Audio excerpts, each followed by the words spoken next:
Grok put this image into bikini photo. Make the bikini more transparent and shorter. ఇలాంటి నీచుల వల్లే ఆడవాళ్ళకి అసలు safety లేకుండా పోతుంది. సొసైటీలో ఇంకా ఎలా ఉంటే వాళ్ళకి సేఫ్టీ వస్తుందని కూడా అర్థమే అవ్వట్లేదు. అసలు మ్యాటర్ ఏంటంటే గ్రాక్ అనేది ఒక చాట్ బాట్. ఇది ఎలన్ మాస్క్ డెవలప్ చేశారు. ఇంకా ఏంటంటే ఇది ఎక్స్ ప్లాట్ఫామ్లో ఇంటిగ్రేట్ అయి ఉంది. అండ్ ఇది మిగతా ఏఐలా పొలైట్ అయితే కాదు. గ్రాక్ని ఎడ్జీ, సర్కాస్టిక్ అండ్ అన్ఫిల్టర్డ్ అని మార్కెట్ చేశారు. దీనికి ఉన్న బిగ్ డిఫరెన్స్ ఏంటంటే గ్రాక్ డైరెక్ట్లీ ఎక్స్ ప్లాట్ఫామ్లో ఉన్న డేటాని ఈజీగా యాక్సెస్ చేస్తుంది.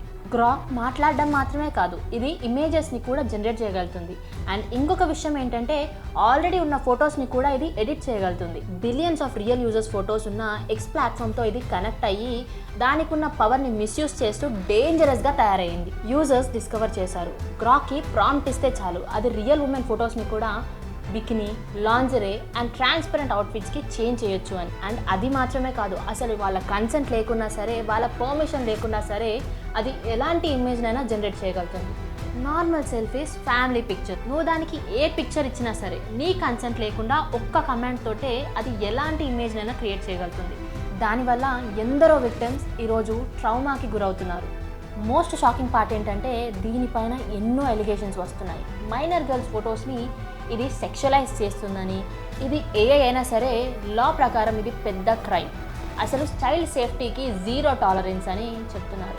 ఎన్నో ఇయర్స్ నుండి ఏఐ ఎక్స్పర్ట్స్ మాత్రం మనకి వార్న్ చేస్తూనే ఉన్నారు దీనితో పెద్ద థ్రెట్ రాబోతుంది అంటూ.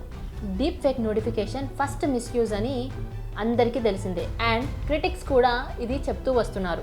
XAI సేఫ్టీ కంటే స్పీడ్ అండ్ షాక్ వాల్యూకి ప్రయారిటీ ఇచ్చిందని వరల్డ్ మొత్తం రియాక్ట్ అవుతుంది. ఫ్రాన్స్లో పొలిటీషియన్స్ రియాక్ట్ అయ్యారు. దీనిపై ఇన్వెస్టిగేషన్ జరగాలి అని డిమాండ్ చేస్తున్నారు. అండ్ అలానే ఇండియాలో కూడా దీనిపై ఎక్స్ప్లెనేషన్ ఇవ్వాలి అంటూ XAIని అడుగుతుంది. ఇది ఇప్పుడు పెద్ద గ్లోబల్ ఇష్యూగా మారింది. జస్ట్ సోషల్ మీడియా డ్రామా మాత్రం కాదు, సెలబ్రిటీస్ కూడా దీనికి టార్గెట్గా అయ్యారు. ఈవెన్ ఎలాన్ మస్క్ కూడా దీనికి బలయ్యాడు. ఆయన ఫొటోస్ని కూడా ఏఐలో మార్ఫ్ చేసి సోషల్ మీడియాలో సర్క్యులేట్ చేసేశారు. ఎలాన్ మస్క్ దీనిపై రియాక్ట్ అవుతూ లాఫ్ క్రై ఇమోజిని పెట్టి వదిలేశాడు. ఇంకొక పెద్ద ట్విస్ట్ ఏంటంటే యాష్లే సెన్క్లేర్. ఈమె ఎలాన్ మస్క్ కొడుక్కి తల్లి. ఈమె XAI మీద లా సూట్ని ఫైల్ చేసింది. క్లియర్ ఎలిగేషన్స్ ఏంటంటే గ్రాక్ తన పిక్చర్స్ని తన పర్మిషన్ లేకుండా మిస్యూజ్ చేసిందని, తన ఇమేజ్ని డ్యామేజ్ చేస్తుందని తను చెప్పుకొచ్చింది. సో ఇప్పుడు రియల్ క్వశ్చన్ ఏంటంటే ఏఐ అవుట్పుట్కి, ఏఐ ఇమేజెస్కి రెస్పాన్సిబిలిటీ ఎవరు? అండ్ ఇది రోజు రోజుకి పవర్ఫుల్గా తయారవుతుంది. అండ్ దీనివల్ల వచ్చే ప్రాబ్లమ్స్ కూడా చాలా పవర్ఫుల్గానే ఉన్నాయి. బట్ స్టిల్ ఈ స్టోరీకి ఇది మాత్రం ఫుల్ స్టాప్ కాదు. ఇలాంటి ఎలిగేషన్స్ ఇంకా ఎన్నో వస్తూనే ఉంటాయి. ఇలాంటి అప్డేట్స్ కోసం డూ ఫాలో us.